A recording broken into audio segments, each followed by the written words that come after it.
All right, I have had a few responses from YouTube to do some really basic Sony Vegas projects. So, well, not projects, but go over some functions of Sony Vegas, and I'm just going to go over the screen and what this stuff does. Let's go ahead and open up a project. We're just going to go ahead and do the same one we did last time. I'll just let's open up this one. It's got a lot of different things in it, so you guys can see what's going to happen. While this is loading up, the first thing I'm going to show you is organization of files. You have to organize your files. Sony Vegas will look in a particular file for that particular item or picture or whatever you pulled into Sony Vegas. Will look in that folder. For example, this is the file that we just opened up here. It came from this file. It was one of these. This is the one that's open on the screen right now. It came from this file. Everything that Sony Vegas was looking for before it opened, and while it was searching in all these folders that I have. You need to organize your folders in such a way where everything is in the same area. Don't pull from different files, say on mine, Reflections or Recon or NASA or Heritage Village or any other any other folder. If you're going to um, organize them in such a way where everything comes from one folder. If you don't, Sony Vegas is going to look for a folder from 18 different places, and you try to open it up, it's going to search, it's never going to find it. You have to locate it and all this. It's a big mess.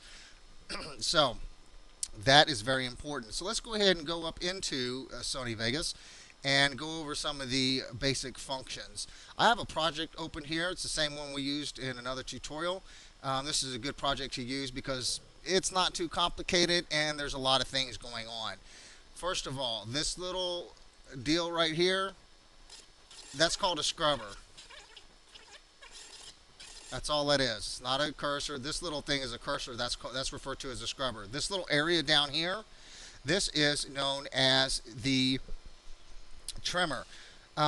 When back in the day when they used to shoot movies with film, and of course they still do, they used a device called a trimmer to splice and edit the footage, an actual film. Now, film people still use, of course, film to shoot, but with nonlinear editing, you have this deal down here. It is called the trimmer. Right here in the bottom right hand side, this is called the video preview. As it says, video preview. You can drag this stuff and drop it anywhere you want. You can arrange your screen however you want. This is going to be your sound, and we'll get into this later. This little drag window right here, you can put a lot of different functions down here. I just like 3 of them so it keeps my screen from being unclustered. You have your project media, which is extremely important. Your transitions, I don't hardly ever use this. I just very once in a while will go down here and use this stuff. People use this stuff all the time. I don't really look at that window much. And also you have your project media. I use that quite a bit. Now, let's go ahead and get up into the meat of this. Everything in on the left-hand side right here will affect everything on the right-hand side in that track. So for example, track 2, if I do something, a correction in this area, so for example, track motions or any of the compositing mode or any of that, it's going to affect everything to the right. If I have a track, say, above something that is below, say, for example, right here, this is the upper track, it will take priority over the lower track. So this is green screen, and notice that the green screen,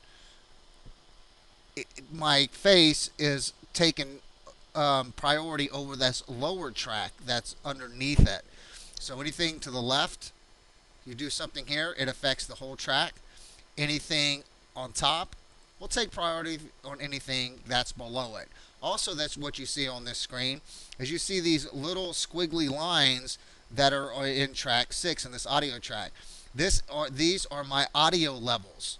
These are points in my audio levels. And the way that I got that is if you go to for example, track 6, and you right click in that track 6, a box will come up, a window will come up, and it will say insert remove envelope. You can mute that track, you can put a volume in it, or you can do a pan, or all kinds of other stuff. Right here, see, volume is checked.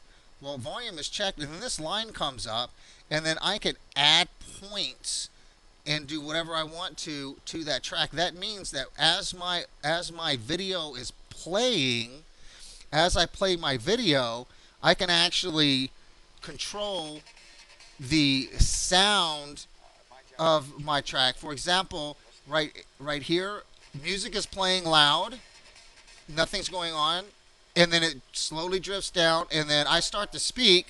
So now when I start to speak, you can actually hear my voice, and you can hear a little bit of the music in the background, and then I'm done. I'm done speaking. Now you're back to your video again.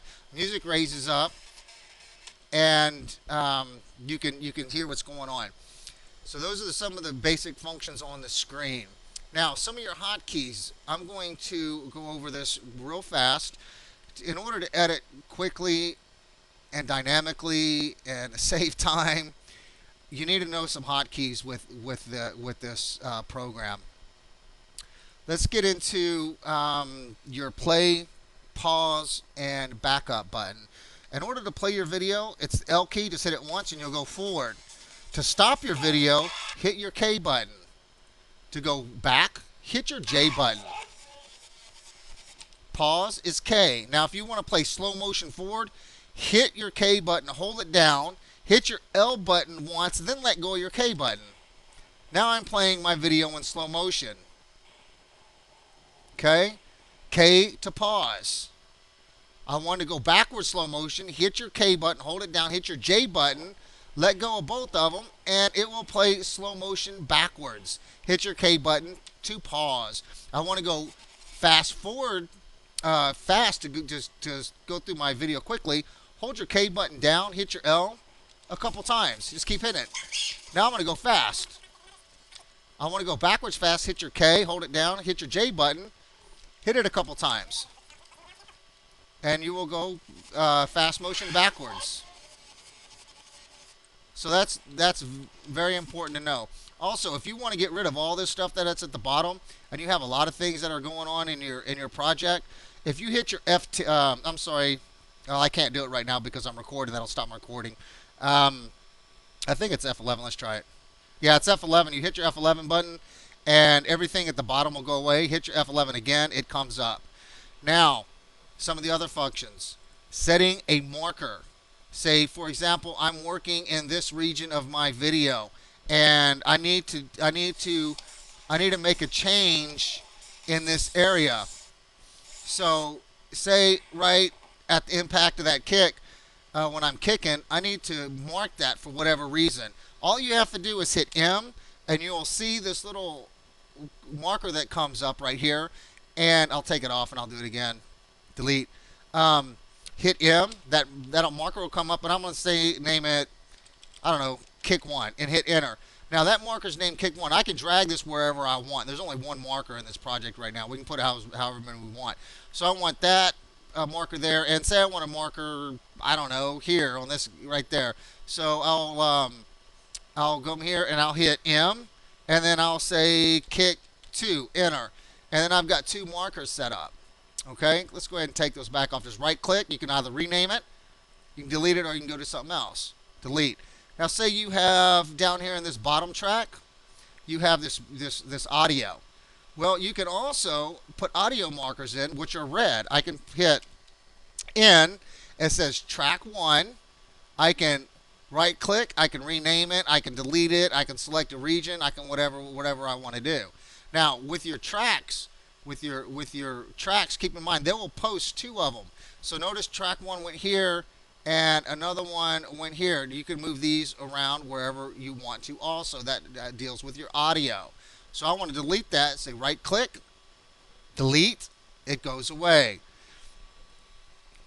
And there we go. Okay, one other function that you guys need to be aware of. This saves a lot of time. Now this project isn't too complicated, but notice, look how many files and look how cut and chopped up it is, and how many clips I've got in here. Well, how do I know what clip is what? We've got to stop this.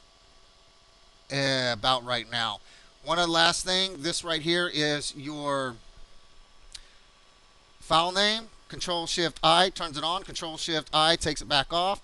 That will let you know down in your project media. That's the wrong one.